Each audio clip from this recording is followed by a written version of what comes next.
네, 자, 이번 시간에 닮은 도형에 대해서 같이 살펴보도록 합시다. 자, 닮은 도형이다. 자, 두 개의 도형이 있는데요. 이 두 개의 도형이 닮았다라는 겁니다. 자, 그랬을 때 어떨 때 우리는 닮았다라고 얘기를 하느냐라는 거죠.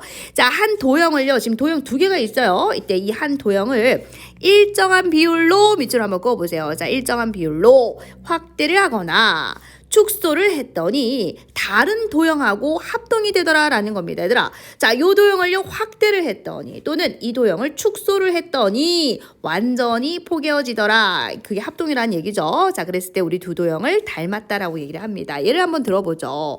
자, 요 길이를 예를 들어 4라고 한번 잡아보자. 자, 요 길이를 3이라고 한번 잡아볼게. 예를 든 거야.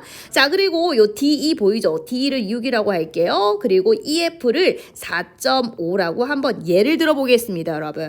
자, 그러면 요 4가 6이 됐다는 것은 1.5배가 됐다는 소리죠. 그죠? 일정한 비율 1.5배가 됐어요. 그지? 4에다가 1.5, 2분의 3을 곱해보세요. 6 맞잖아요. 그죠?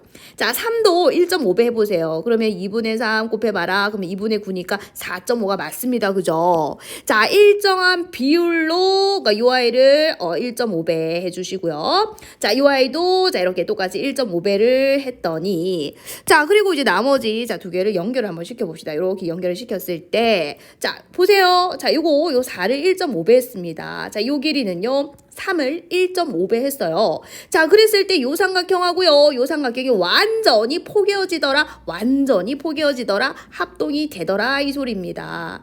자, 그러면은 이제 애초에 있었던 요 작은 요 삼각형하고요. 자, 요 삼각형이 뭐다? 닮음이 되더라라는 거죠.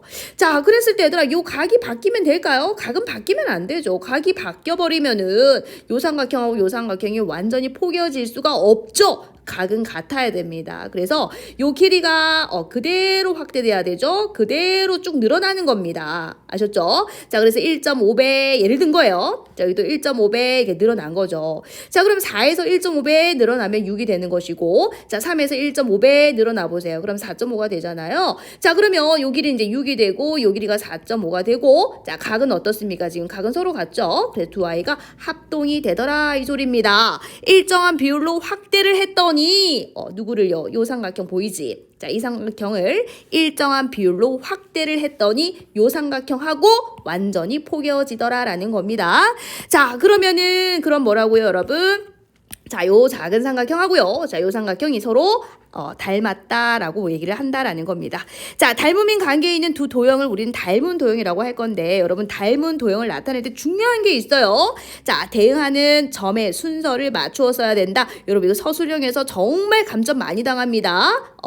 자, 그러면 이 대응한다는 것은 뭐냐면은 완전히 포개어진다 그랬잖아, 얘들아. 자, 요 아이를 1.5배 늘렸을 때, 요 아이를 1.5배 늘렸을 때, 그죠? 자, 요 삼각형하고 요 삼각형이 완전히 포개어진다 그랬잖아요. 그죠? 자, 그러면 요 점하고 요 점, 그리고 자, 요 점하고 요 점, 그리고 요 점하고 자, 요 점이 완전히 포개어지겠죠. 얘를 늘리고 얘를 늘렸을 때 말하는 거예요.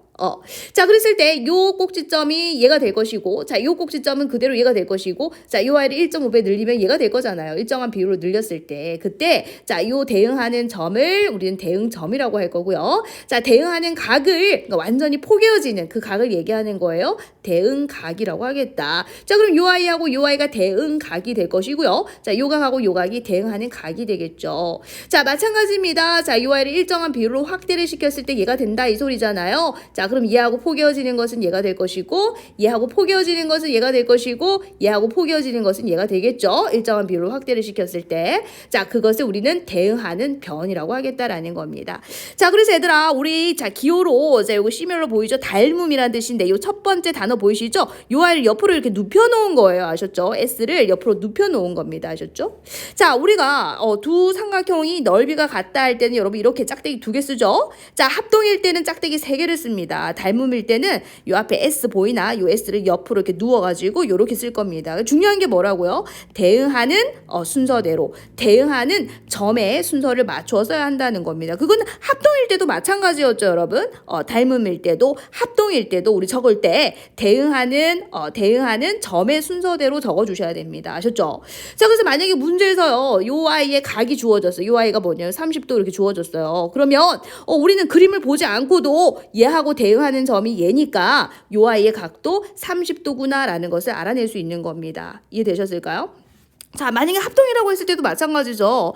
자, 요 길이가 만약에 6cm입니다. 그러면 요 AB하고 대응하는 건 누구죠? D가 되잖아요. 그래서 여기가 6cm면 요 아이도 뭐가 된다? 6cm가 된다라는 겁니다. 이렇게 자, 항상 이 닮음일 때도 그렇고 합동일 때도 그렇고 중요한 건 뭐라고요? 밑줄 한번 그어봅시다. 자, 대응하는 점의 순서를 맞추어 써야 된다. 여러분 굉장히 조심하셔야 됩니다. 이거 서술형에서 애들 진짜 감점 많이 당합니다. 아셨죠? 자, 그래서 다시요. 자, 닮음의 기호는 자, 요거 보이나? S를 눕혀서 적어주시고 대응하는 점의 순서대로 나타내 주셔야 한다. 자, 이 아이를 만약에 1.5배를 해서 얘가 됐다라는 것은 요 녀석도 똑같이 1.5배를 하면 얘가 되고요. 자, 얘도 똑같이 1.5배를 했을 때 이렇게 된다라는 겁니다. 자, 만약 요 아이를 2배를 해서 얘가 됐다는 것은 얘도 마찬가지 2배를 하면 얘가 된다는 소리고 얘도 마찬가지 2배를 하면 얘가 된다라는 소리가 됩니다. 아셨죠?